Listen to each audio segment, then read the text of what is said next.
Hey guys, and welcome back to 1000 Lies. Anyway, we learned that mystery girl Y, her name is Claire. And a bunch of unimportant stuff about her, really. But anyway, let's get started. I wonder if she's doing that on purpose, or if she really is insane. In the end, I decide to introduce myself, pushing aside her weird attempts at cheering me up. Without getting into too much detail, I explain what I'm doing here so I can resolve the misunderstanding, if there ever was a misunderstanding in the first place. I know that I shouldn't just go with the flow, but I think that it's probably harmless to observe this odd specimen. After I introduce myself, I try to learn more about her. She responds quickly and clearly when I ask her about her studies. She tells me that she's currently studying at the other side, an Italian institute. That explains how I didn't know her when we're in the same grade and there are only 2 schools in the area. When I ask her what she's doing at the park, however, her attitude changes dramatically. I wanted to skip school, so that's what I did. Nothing else to it. So you're a troublemaker, I see. It suits you. You already have the issues for it. Maybe, but I have my own reasons for it, too. The tenderness in her words, even after I mocked her, surprises me. Is this really the same girl from a minute ago? What reasons are those? I already told you the truth, because I wanted to. But you won't believe me, right? The most logical reasons would be that I felt too stressed out, controlled, and pressured, and that's why I ran away. Those types of things could easily lead me to do this. Would that answer satisfy you? That isn't why I came here, but it's the conclusion you're going to arrive at anyways, so I don't need to give you any more details. Hold on. If you don't want to answer, then you don't have to. No need to take it seriously. Everyone has the right to keep their secrets. Is that so? It's obvious that Claire doesn't believe me. What's wrong with her? I don't understand. It's a lot easier when you have a convenient excuse. For example, when someone invites you out, but you don't want to go, if you tell them you have to work, take a test, or go on a date with your sweetheart, then you can get rid of the issue in the blink of an eye. Speak of the devil. Tell me, Sieran. Claire takes a deep breath and closes her eyes for a second before casually asking me an unexpected question. Do you want to go out with me? What? Be my boyfriend, my partner, my better half. It wasn't a difficult question. This is the second time she's thrown an inconceivable question at me. What kind of joke is this? We haven't even known each other 5 minutes before she confesses to me. She seems to be completely serious right now. Her face says that she's not messing around. She sincerely confessed to me. I believe her so much that it's scaring me. I hesitate, stuttering while trying to answer. I have a difficult time looking her in the eyes. I'm too nervous and frightened. Claire then places her index finger against my lips, silently telling me to stop. You took too long to answer, and that's no good. A half-baked answer won't do it for me. After all, to me, the most important thing is that you're truthful. I swallow deeply while lost in thought, questioning how difficult it is to decipher her words, or rather, her. Claire seems to notice my uncertainty, or maybe it's curiosity. She turns around and begins pacing with her hands behind her back. She looks like she's looking for or thinking about something. With a smile on her face, she finally announces her thoughts. I know, let's play a game as an example. It's pretty simple, so you'll be able to understand what I'm trying to say. Claire's in high spirits, more like she was at the beginning of her conversation. I shrug. It isn't like I have anything to say about it anyways. Imagine on the top of that tree over there that there's a nest with baby birds, and waiting on top of that rock next to it is a hungry cat. Let's call him Seniza. Seniza? Why Seniza? I don't know. It's cute. Don't you like it? Why aren't you naming the birds too? Giving names to imaginary birds? Are you totally insane? I forgot who I was talking to for a second. Please, just get on with it before I decide to drown someone in the pond. There isn't much else to say. The question is simple. What do you do? That's a pretty unimaginative question, huh? It's pretty typical.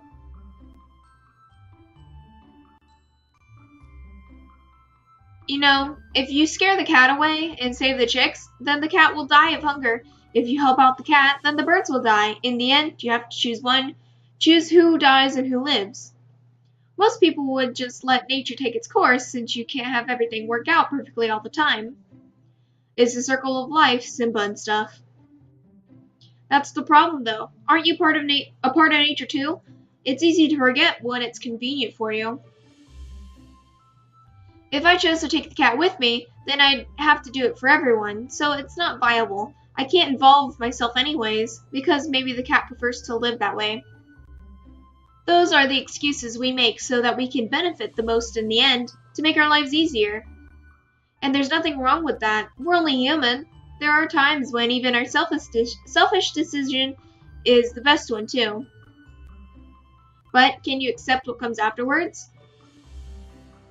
What comes afterwards?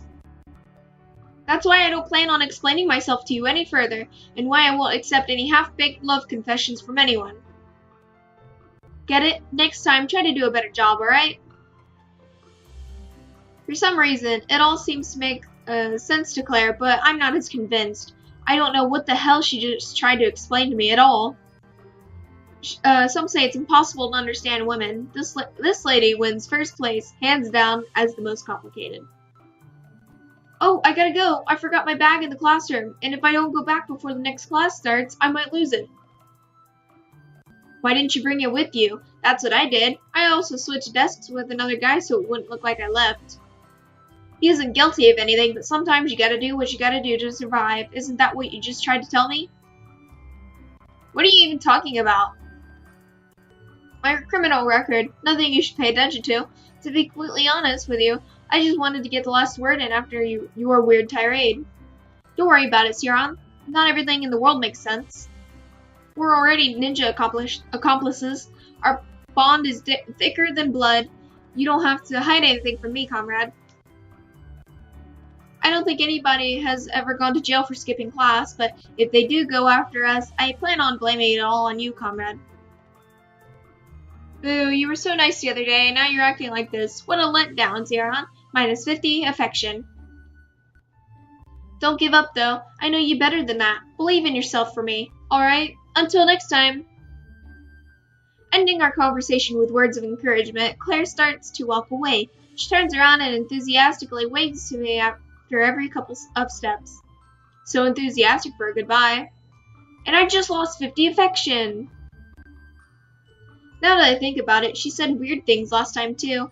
I may not know what goes on in her head, but I know one thing for sure. For better or worse, this probably won't be the last time that I cross paths with her. Yeah, she's a little bit on the crazy side, don't you think?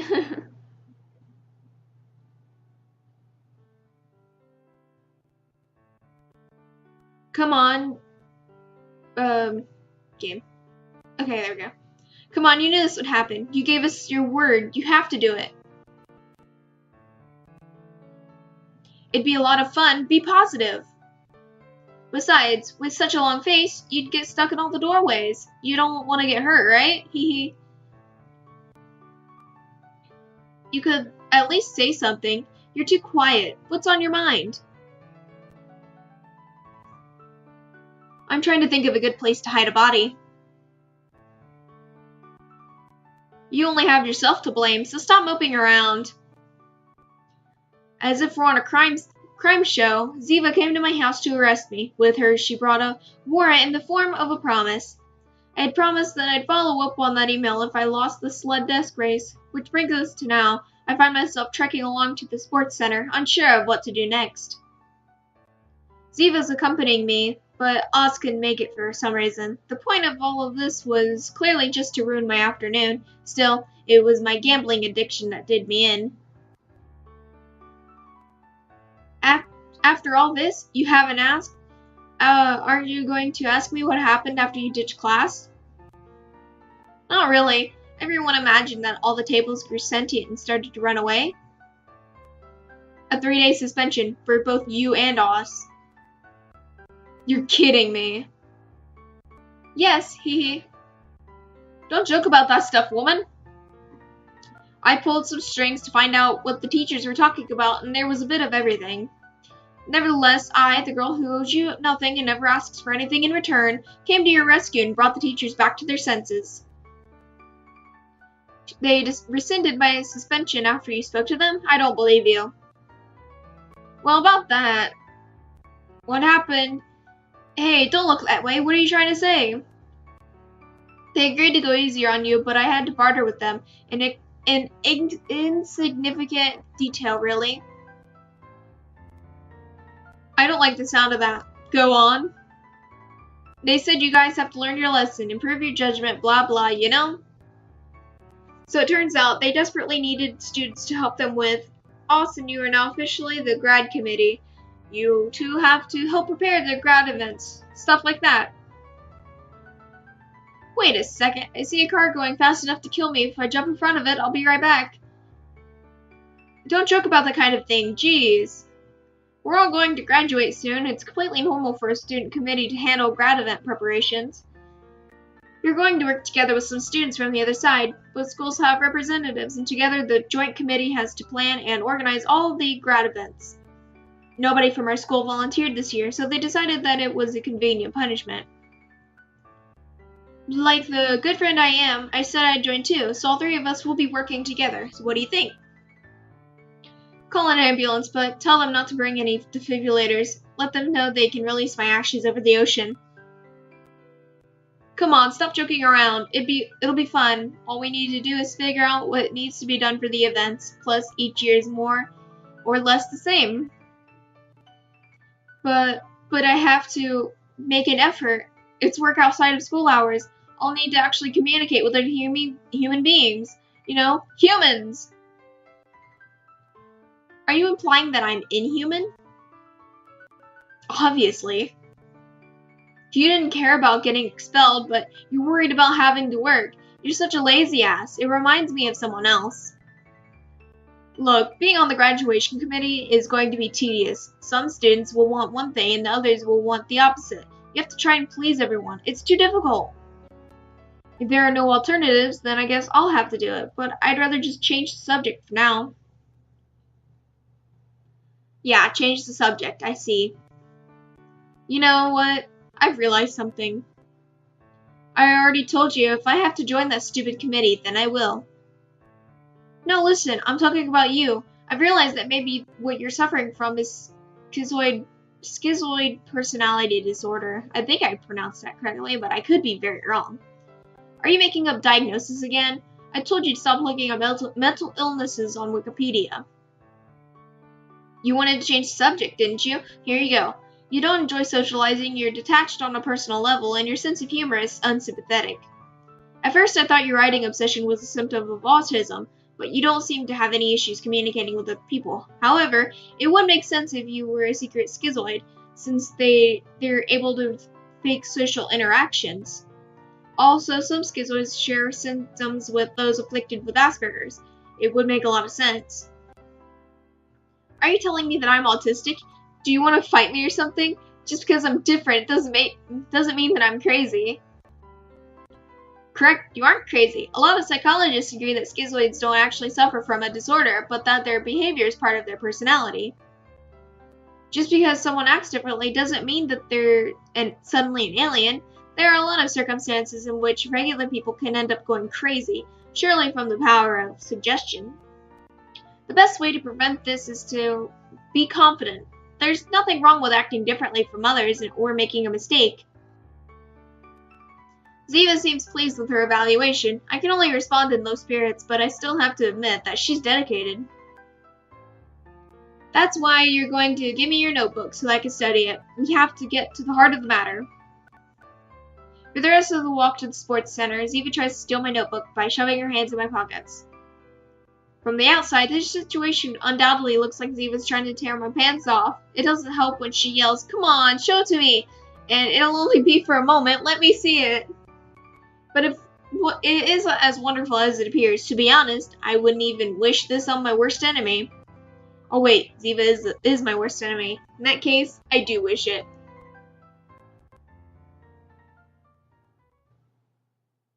A few minutes later, I stand waiting near one of the basketball courts at the center. It's actually one of those multi-sport courts that provides equipment for an array of different sports. At the moment, only a basketball team is training at the center, so I'm left to assume that they're the it I'm supposed to join. I speak to the coach, who's now under the impression that today I'm observing to decide whether or not I want to join his team. Apparently, they have to pay to train here. It's crazy. Ziva gives me a pat on the back and a quick wink before she sits on the bench and plays with her cell phone. Even though she had insisted on coming with me, she ran away so quickly. I don't think I'll ever understand her. Hey, you, new guy, you're Ciaran, right? One of the team members approaches me before they begin training. Even though he looks up to the task by himself, he asks if I can help him prepare the court. I assume this is what they usually do to try to help integrate new members. Maybe I should do the same and try to break the ice too. Huh? You play basketball with balls? I thought you hit a scale with a bat and watch as a plate soars upwards based on how hard you hit it. My new teammate is speechless. He looks pretty bewildered. Haha, come on, don't give me that look. I was kidding. Everybody knows that's actually soccer. Training has only just started, and I'm pretty sure that my lungs have already begun to collapse. My first impression of basketball is that it's contradictory. Why do they need so many strong, tall men when they can't make contact with each other? The most they allow is a little bit of brushing, but you can't so much as poke them. It's not like they're made of glass. I could even accept that rule if it didn't make defending so hard to do. If an opposing team's player has the ball and touches you, you get a foul unless you were standing still. But if you're standing still, then you can't defend your hoop. Isn't that unfair? It doesn't help that I'm bad at offense, and therefore the only thing I can do is defend. I'm new, so cut me some slack here, please. After an hour of training, I feel like death itself is blah. I don't remember if I hit the button by accident. I apologize. Now I'm hobbling around and using the secret skill I developed that makes it look like I'm doing something when I'm really not. It's a technique that you can only master once you've become a civil servant or a politician, so I'm very proud of it. Fortunately, the coach claps to get our attention and asks all of us to gather in the middle of the court. Thankfully, it means I can take a rest. Alright guys, this next round we're going to play a friendly match. Another match? This coach is really trying to kill me. Shoot, coward, you're only going to kill a man. I organized it in a rush, but since every year we always play against... Oh, they're already here. Our coach looks past us and all of us instinctively follow his gaze. Another basketball team casually chats among themselves as they enter the court. There's one opposing team member in particular that stands out, at least to me. It's gonna be Mr. Girl X. Don't let them win just because they're girls, okay? I know it's an easy match, but don't start flirting mid-game. The players of the women's basketball team walk over to our team and begin chatting with us. Only one of them refuses to join in, and she's standing in front of me. Her face shows restraint and her eyes are motionless, wrapped in turmoil. Aha, it is Mr. Girl X. I think I would have preferred getting shot after all.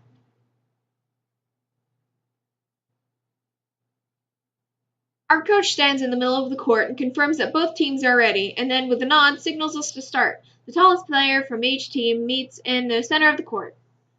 At the whistle's signal, the ball is released and both players try to grab it.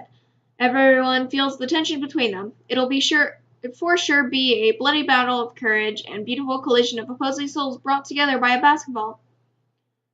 Luckily for me, I can pass on all of that by sitting out. Basketball is 5 versus 5 sport. Thanks to that, only a portion of the team plays at any one time. Still, everyone has a chance to play because players get switched out every so often. It's not my turn yet, thankfully. I'm the new guy here, so if I'm told to sit on the bench, then I won't complain. I have other business to attend to anyways. In particular with someone who's playing right now. She just stared at me for a while without saying anything. Isn't that weird? I mean, why wouldn't she say anything? Does she recognize me from our encounter the other day? Which your patriotism there, buddy. Yes, it's true that our meeting was short, but I doubt she forgot about it, especially considering she saw me leave her apartment. Rather, she didn't say anything after staring at me. She left with the rest of her team and started chatting with them as if nothing had happened. How am I supposed to react to that? As if that wasn't enough, Ziva vanished at some point, so now I can't even ask her for advice. The only thing I know for sure is that Mr. Girl X is here and that it isn't a coincidence. She has to be involved with those emails. I'm sure of it. Maybe that's why she didn't say anything. I need to be cautious. I have to gather all the information I can before I make my moves so that I won't mess up. My bad, that was a foul. Your ball. Don't worry, we'll get it right back. The first impression I have of her as a player is positive. She's competitive, but still accepts responsibility for her mistakes. She plays with her bangs and smiles and encourages her teammates by telling them everything will be alright. It's okay, we lost that one. Don't worry about it. Let's get those points back, alright? She's emitting courage out of every pore, or at least that's how it seems, but something's off. Her, the one playing forward? Taking advantage of the guy sitting next to me's knowledge, I ask him if he knows anything about Mystery Girl X. Her name's Luce, if I'm not mistaken. Yeah, Luce. She's been playing for the women's basketball team for a while. Her team isn't great, but she does well. She has a ton of passion. You can really tell how much she enjoys basketball. Of all her team, she's the one who puts in the most effort. Last time we played, she surprised us more than once. We try to go easy on their team, but hey, I won't deny that she's quite skilled. Her speed is her best asset, as you can see. Why don't you ask? I dismissed my teammate's question by saying it was just curiosity. He replies with a cackle, which I choose to ignore. My head's still spinning with ideas when the coach interrupts me. Hey, new guy, do you want to join the game? His question surprises me. I try to turn it down by saying that I'll only get in the way. It's just a friendly match, so it's fine. We're winning, and we need to screw things up pretty badly to lose against those girls. When I try to refute his statement, he speaks over me. I'll go with him, coach. I can help him out if he freezes up. Perfect, then it's decided. Switch, you two go in. The terrifying power of democracy has reared its ugly head and defeated me. You'll be number 11, got it? Good luck. The good luck followed by a wink makes my stomach knot up from the implications. As soon as I find out the 2-digit number, my worst fear becomes reality. My rival is none other than Luce, previously known as Mystery Girl X. It's the girl's turn, and I have to stay close to Luce to block her. She's silent and never takes her eyes off me. It's quite frightening. It feels like she's looking directly into the core of my soul, my very soul. Is she challenging me? Well, she'd better know that I'm too proud, so I'm not going to let her get away even for a... Is she challenging me? Oh, for a second. Crap. As soon as the whistle blows, I lose her. In the blink of an eye, she's gone, and when I finally manage to find her again, she's too far away for me to catch up. Pass. Luce receives the ball, takes a couple steps to get closer to the hoop, and makes an elegant mid-range shot. The ball buries itself in the hoop with a swish shot. Number 11, with an unfriendly look plastered on her face, doesn't even make eye contact as she passes me. She briefly celebrates with her team before returning to her defense position. Don't tell me. Our attack, as with the majority until now, ends with our center making a basket after catching the rebound. It makes me return to my defense position, and I have to counter Luce again. She keeps her back to me and puts distance between us, and then she disappears again as she spins around, leaving me behind.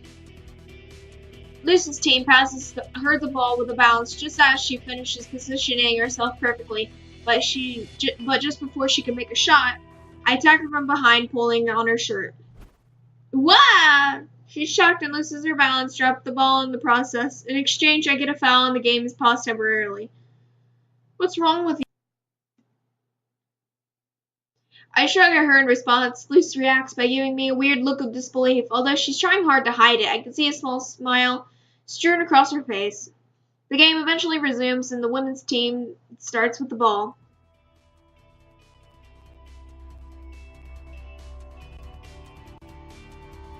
Well, anyway, guys, I'm gonna end it here before anything gets too serious. Anyway, I hope you guys enjoyed the episode. Don't forget to like, comment, and subscribe. And I think my phone just fell. Nope, there it is. And anyway, I love you guys. Stay kawaii and have fun out there.